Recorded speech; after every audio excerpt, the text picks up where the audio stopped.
everyone, please. Film Hawke's Bay, Tessa, Tylee. Submissions in part 4 on page 14.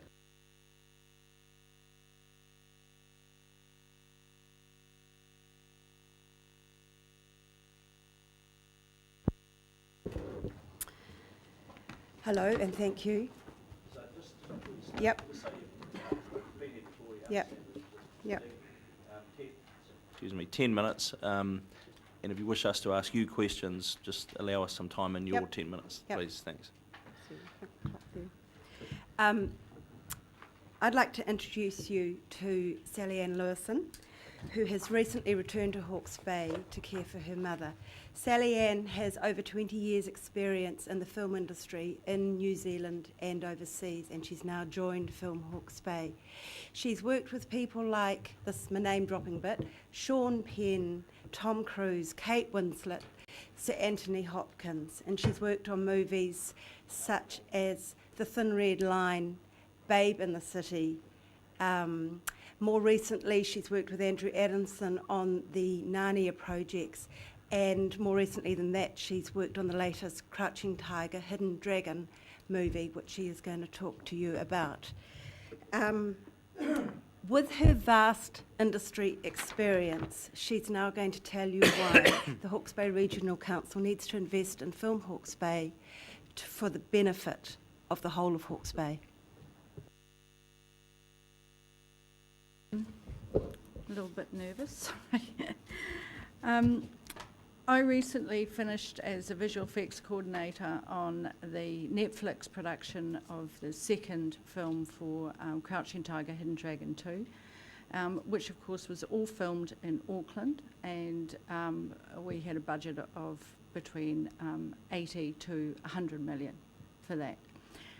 That will be a spin-off series, and that will probably, quite possibly, will go back into Auckland in about a year's time, and will probably turn into a series. I think like Spartacus and Legion of the Seeker, that type of thing. Screen production in Auckland at the moment is absolutely booming, and since the government raised the incentive for their rebate, which is now 20%, it has made a massive difference, and they're flooding back in. There are a couple of US TV series sitting at the moment that are being produced and shot in Auckland for Netflix and HBO and Stars, and which are in that genre, a little bit like Spartacus and Legion of the Seeker, as I mentioned. There are 2 very large offshore films that are circling at the moment to go into Auckland, and they will be shot in studios there, but they will be looking for locations outside of that. There's also local domestic TV program being produced at quite a high rate. With this abundance of work starting to reignite the screen industry in New Zealand, and with 3 or 4 years of no work in the industry, we should take the opportunity to promote Hawke's Bay as a fantastic location to shoot in. In my experience, the best way to attract the screen production is to increase our profile with scouts, producers and directors. Most of these are based in Auckland, and it seems that they're not seeing us as a choice for commercials or films or TV. So we need to change this. And I would suggest that we conduct between 2 and 4 location tours per year for the top scouts and decision makers. The idea being we would bring them on a tour of the standout locations here in Hawke's Bay. It is a far superior experience if they actually are on the ground in the location where the possibilities are more easily imagined, as visceral.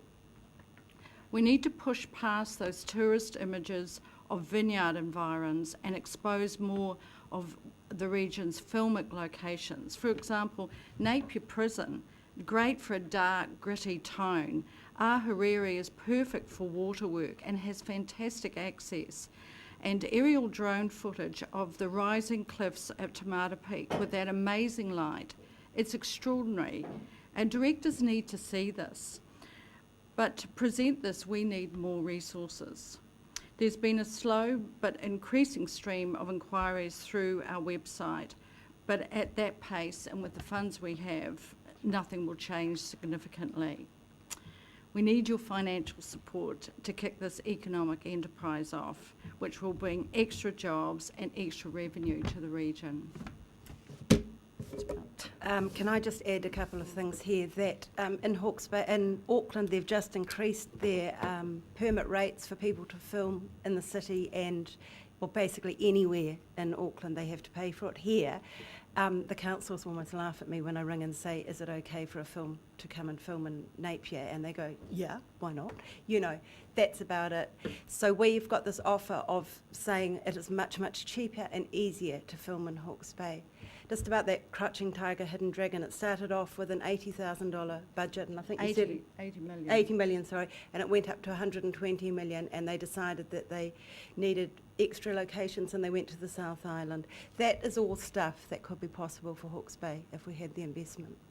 Any If they questions? can see us, they need Yeah. to see us, and they're not, for some reason, and I've been on lots of location recce's for all sorts of different films and really large films, and not just films. Series are the new thing. They're the new films, and they are being shot and produced here, and there's a lot of them coming through because of this new rebate, and we should be on the map.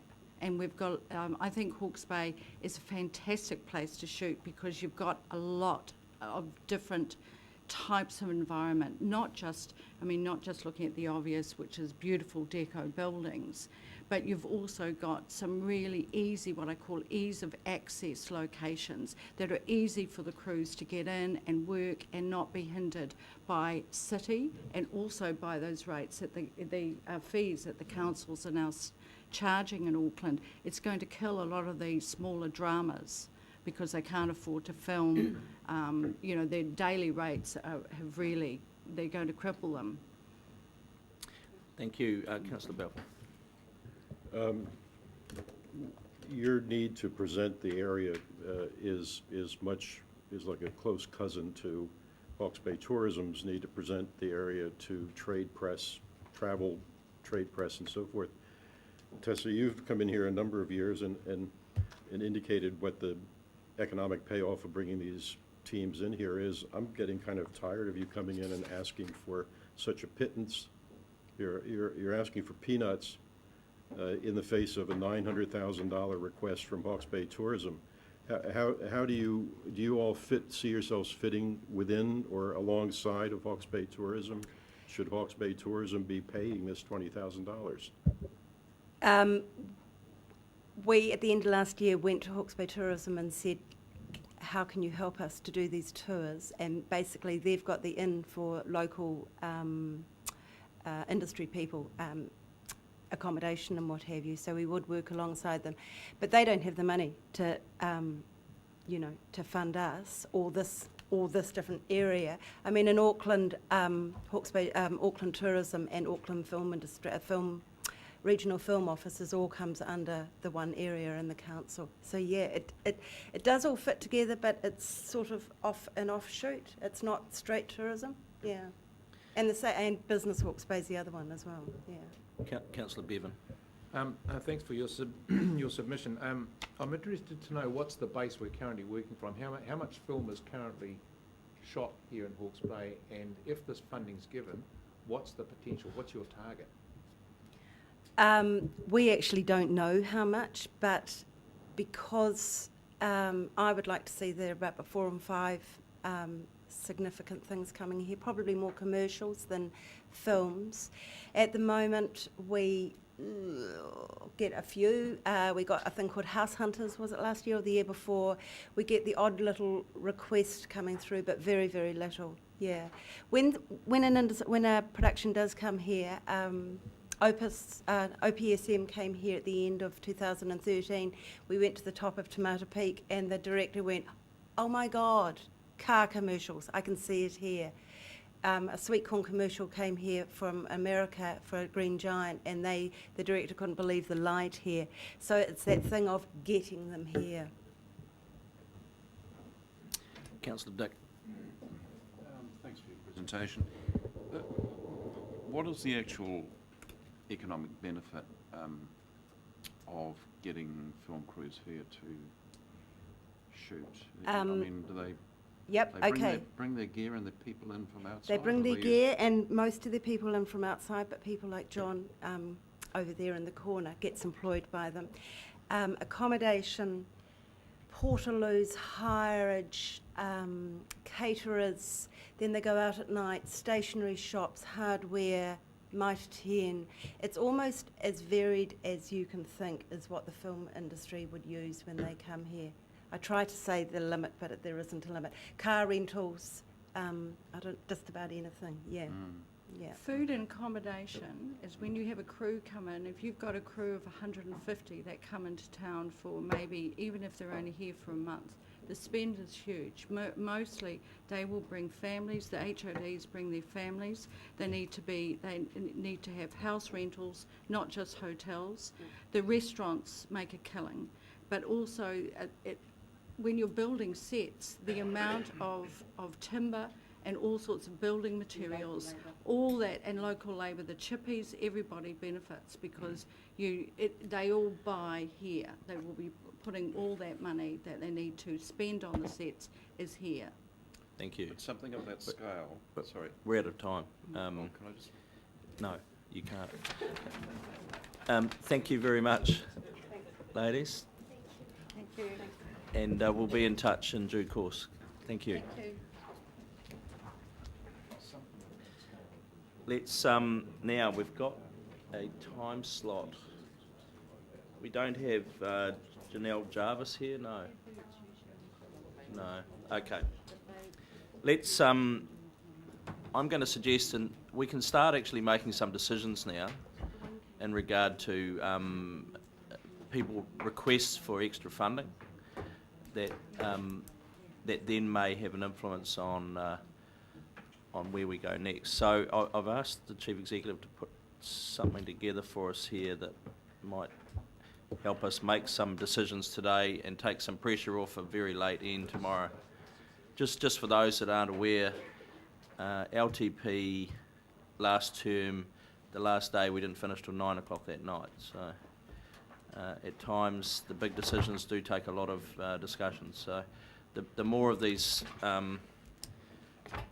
straightforward requests that we've had so far, I think they could be dealt with as we go.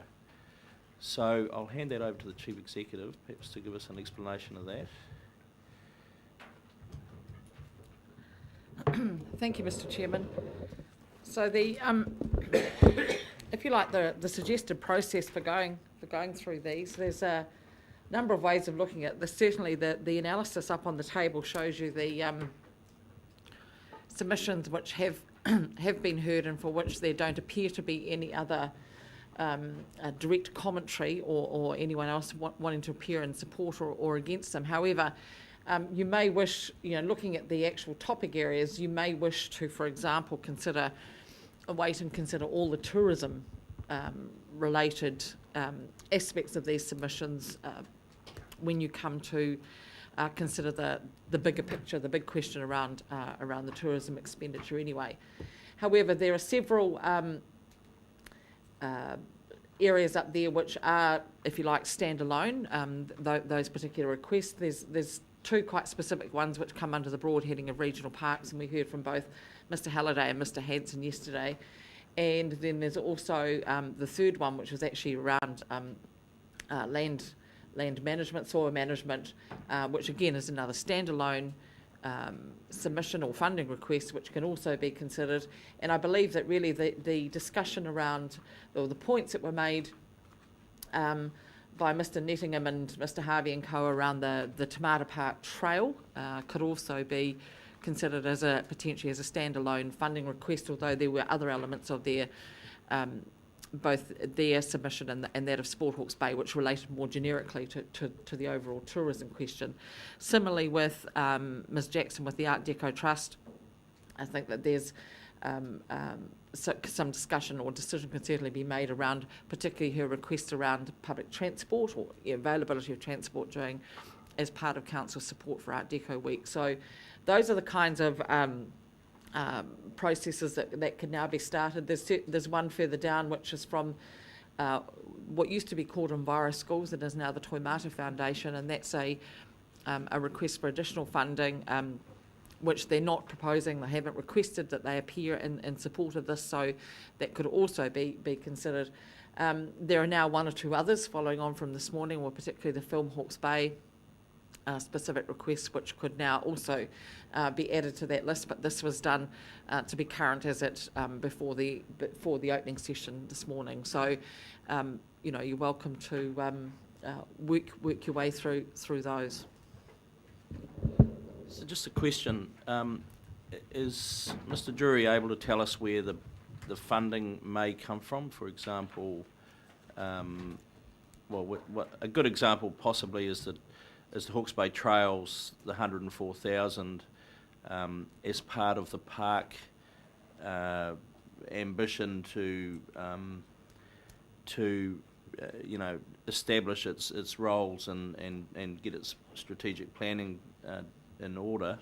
There is a potential, and this is a question, and possibly can wait till we get to that item, but the 104,000 could actually come out of the 500 we had earmarked for the building, as an example, because Hastings District are co-investing in that, and they are going to pick up the maintenance of that trail. So that actually fits as one example. We get up into the Aramoana Environmental Education Charitable Trust, the 10,000. There was nothing set in stone that was straight cash. So Mr. Adey might be able to give us a flavour about where there may be no impact on the rates, is what I'm saying. Is that fair? Will there be an opportunity for questions about these? I mean, can we go through chronologically? Well, for instance, you've one at a thrown time. up a couple of different things of which I both have questions. So where is going to be the fit? Yeah. So what we thought, if the best way probably to do it would be to go through it chronologically. I mean, pretty much whichever order you like, but those are the ones that are completed in a sense for that. And I know that there was also some discussion about about the impact on rates, and clearly that's an important component of any of your decisions. But I think that to be able to assist us, to be able to come back to you by tomorrow with some discussion on that, we would like to get some indicative decisions now, or as you go through the process, I should say, not necessarily right this minute, so that we know exactly what we do need to be looking for. Or looking at. Sorry. Councillor Balfour. I have a contrary view. I'm really not happy with picking off little bits of cherries here, absent some more global discussion of how do all these pieces fit together. I'm not prepared to vote on anything that relates to tourism outside the context of economic development, and what other uses, if we're going to contemplate spending in the neighborhood of $1 million on growing the Hawke's Bay economy one way or the other. There are other proposals on the table that relate to that, and I think the only intellectually a proper way to look at this is to weigh those different options and come up with something that seems to have a sensible balance to it.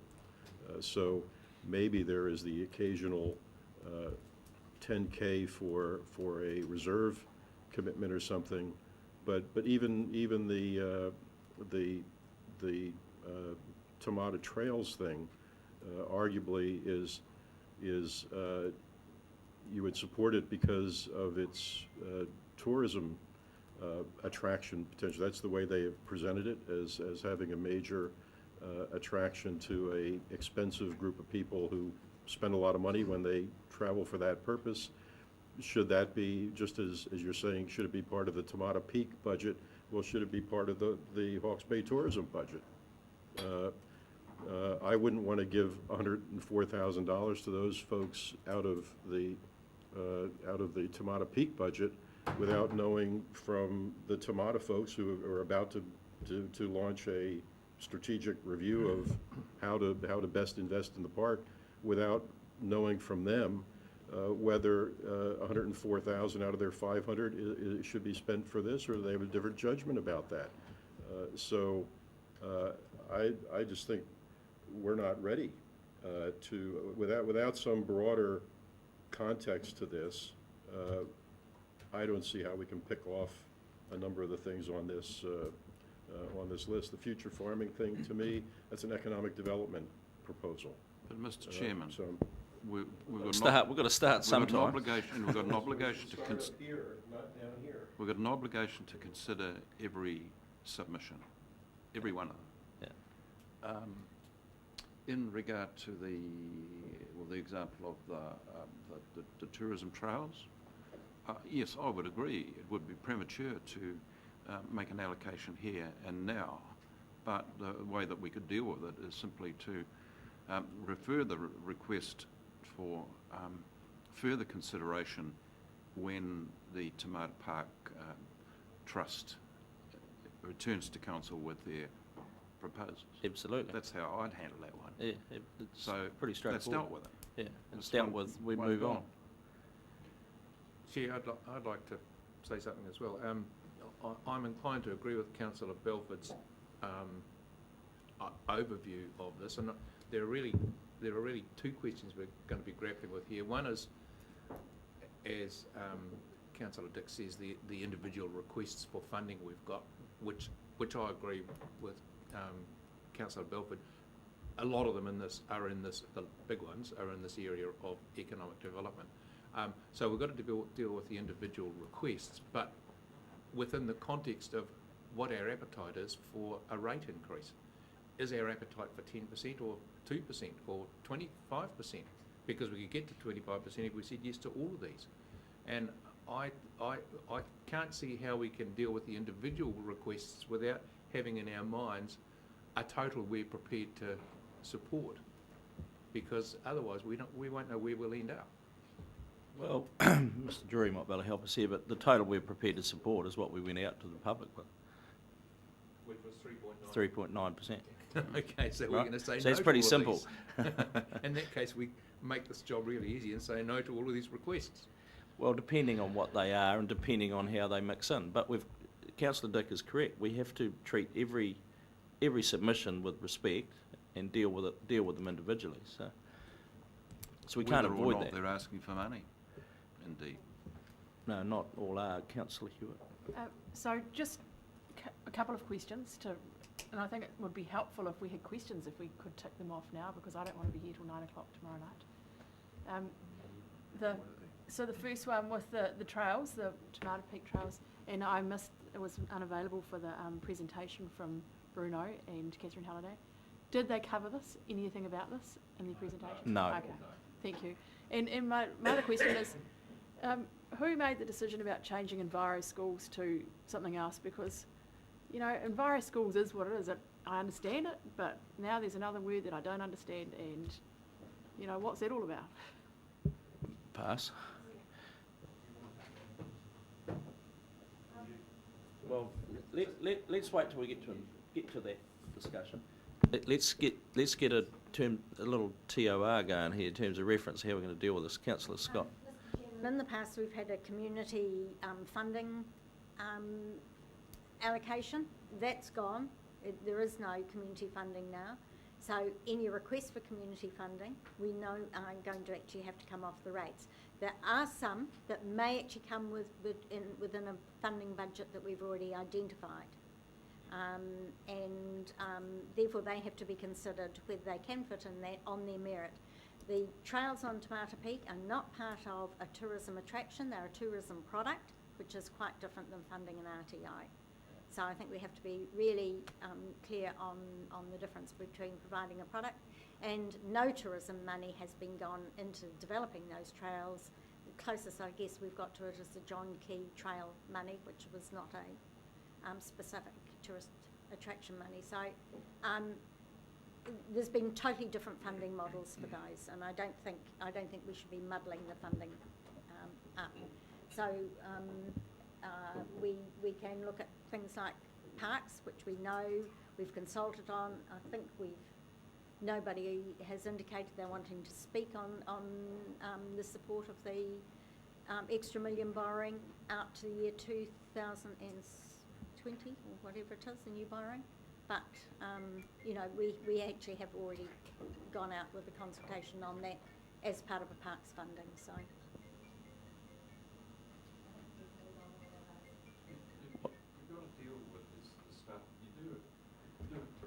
Iteratively. Yes. So in other words, you make a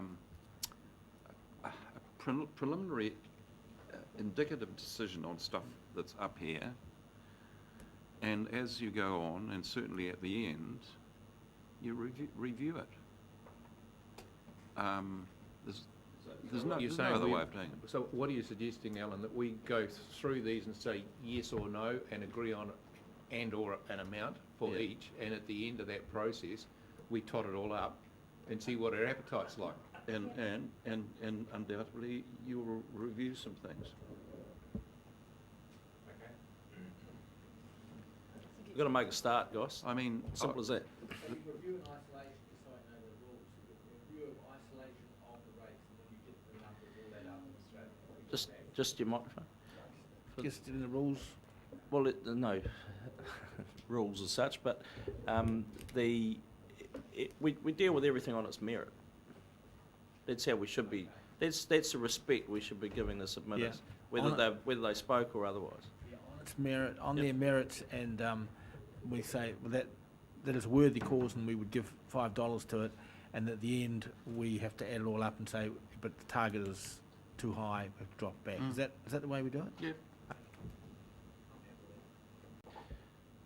So, well, let's. We're a little bit early for Janelle Jarvis. So let's try one. Let's go to Guthrie Smith Trust, and I'd ask Mr. Adey to tell us what that might look like, that relationship that he was asking for. Yeah, I'm sorry, I'm looking for Drew there. That was more a sort of education hub, so I don't really see that falling directly under the regional parks. Certainly the potential is for Tūtera, but I'm not sort of up with the education side as to what our role is in determining whether or not biodiversity education should be external outside or in the classroom or what. I'm sorry. He was only asking for better communication between the council, the trust, and EcoEd. Yeah. And There wasn't any money. talk. No. So and as far as communication, there is certainly a lot of communication between Steve Cave and the Guthrie Smith Trust. But I'm got the feeling, probably Drew, can you help me with Guthrie Smith and their proposal, please? It was more from the biodiversity education side, and I'm not quite sure just what the sort of vision is going forward for how to improve biodiversity education. I think, and again, they're not after money, it was more that they were trying to plant the seed of a concept that because of their location and the geography of Tūtera, they felt that they were a logical entity to take on the mantra of the education provider and for us to consider them as such. So more about building a closer relationship in the context of the work that the Regional Council does and the other entities that are operating up there. Does that help? So where do you see that fitting in? Do you see that as being give us some direction? Yeah, here. so in the context of Cape to City, it probably has it probably makes quite a lot of sense because they are there all of the time, or they could be there all of the time if they sort of felt they could step up to that role. They would be effectively the place where people would land in terms of then stepping off into other activities or opportunities around Tūtera if they I guess got the nod from the Regional Council that we could work with them in that way. So Cape to City, in terms of then stepping up to, maybe you'd go there and then you'd think about EcoEd and the Pampac Kiwi Creche, you'd think about going up into Boundary Stream, you'd think about going up into Shine Falls, stepping off into Tūtera Regional Park, and perhaps back to Waihapua, when that develops, and then getting that information around Cape to City or Potiri, Aotane obviously is a good one. So it's just using them as a keystone to pull all of that together. Sounds like it needs a combined brochure or even a shared website. Quite possibly. I guess they're just looking for some indication that we're open to developing that concept before stepping off into further development. Well, Councillor Scott and then Councillor Belford. Thank you, Mr. Chairman. I've got 3 questions around this. One is around their desire to broaden the biodiversity approach, but we do actually have a commitment to our biodiversity strategy, which is primarily Indigenous. Is that correct? Yes, it is primarily focused on native species and habitat, yes. Yeah. My second question relates to some of the stakeholder groups around Tūtera, which Guthrie Smith are fully active in, are they not? And my third question is around the plan for the development eventually of that area with walkways, which I understand actually takes in cooperation with Guthrie Smith. Is that right? Yes, that's correct. Yeah. So ongoing working relationship with them is absolutely essential, isn't it? That's right. But not necessarily a funding partnership. No, and could I just have one further thing? So there's been a repositioning of so in the past it's been Tūtera Country Park. It's now Tūtera Lakes Regional Park, which encapsulates Tūtera, Waikapito and the, Araki Lake, which is actually on Guthrie Smith territory, if you will. Yeah. Councillor Belford had a question. I've spent some time up there with those folks, and I think looking down the road here, they're going to have the same issue on a smaller scale as Tamata Peak Trust, in that there's a certain investment has been made there in physical facilities and so forth to host student groups and to do that sort of thing. They've obviously had a huge planning program over there, and they have the lake at the bottom, and they have a caretaker basically that they are sporting out of wherever the trust gets its current funding. All of that is, I think, stretched about as far as it could go at the moment. I'm kind of unclear as to why they didn't put more of a point on what their situation is, and the fact that somewhere along the line, I think it's inevitable that they're going to need the kind of support that we've given Tamata Peak in terms of helping to support part-time caretaker or some kind of financial support. I think is going to be called for. Otherwise, we're going to have a kind of a asset twisting in the wind to a certain degree. Mr. Chair, thanks. That all may be true, and Councillor Scott's points are true too. They haven't. Their biodiversity program's quite different from ours, but they're a wonderful bunch of volunteers up there doing a fantastic job. All they want to do, and it's they may get into trouble down the track, but who knows? Some new young volunteers could bounce up and away they go again.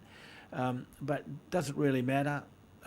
We're the regional council. We should be holding their hand as much as we possibly can. They haven't asked for any money, and they're like any other really group of marvellous volunteers.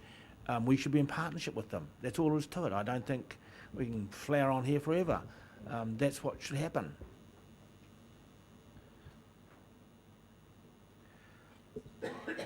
So you're happy to move that we... Sorry. I'm quite happy to move. There's no change to the plan, but we ask staff to facilitate more cooperation about the development of the use of the various organisations delivering educational programs there. Second that, thank you. Wish to speak, anyone wish to speak further on that? I think it is an extremely good centre. We work quite closely with them, and I think the big gap was that there doesn't seem to be that synergy with EcoEd. And we've got two groups trying to deliver similar, more one, some crossover programs there. We don't want duplication, we want them to be complementary programs. And perhaps if we can get some facilitation in there and developing that, we might actually get gains from both sides. Yeah, that's exactly, I think, what he was trying to say about the partnership, and I think what Rex has said, that's what they were wanting. A closer partnership with the regional council and the other bodies that use that particular area. One thing he did say was it wasn't about building facilities, and I think he made that point quite clearly. It wasn't about that, it was about the other aspects of education and wider education and the use of that brilliant area out there. Other speakers? Put that motion, then all those in favour please say aye. Contrary, no. Carried. Next one, Aramoana Environmental and Education Charitable Trust, Mr Hanson, Regional Park, Mr Adey. Yes, Rod Hanson did contact me, and I suggested that he did put this through the long-term plan, and the reason for that was because there is no sort of funding available that is at the discretion of council or of staff to make contributions to this sort of initiative, which I think is great. But I'm probably seeking a bit of direction from council with regard, obviously, to this specifically, but to the principle of this sort of initiative where there is good community buy-in, good, there is the long-term maintenance has been looked after. There are contributions from a range of organisations, and if you are agreeable to this, I see that this has a potential contribution from our open spaces. But just how that should be funded, the key issue there is that your open spaces loan facility is there for capital works, which would basically become an asset of HBRC, and needs to be geared. So the gearing side is dealt with. The capital works potentially there. But do you want to borrow money where it doesn't become an asset of this council? So an agreement in principle and some direction as to what you believe staff should be, how they should be handling this sort of initiative in the future would be very helpful, please. You wouldn't have to do any new borrowing for this, for 10K, would you? No, it would come out of the provision that is already there. Well, so I think it's well leveraged. It's got a lot of merit. It's a one-to. But if it's a departure from the principle that you borrow for capital works that we own, then it's going to be a problem, isn't it? It's not a departure though. Well, that's what I'm hearing Mike say. Through you, Mr. Chairman, and Councillor Dick would be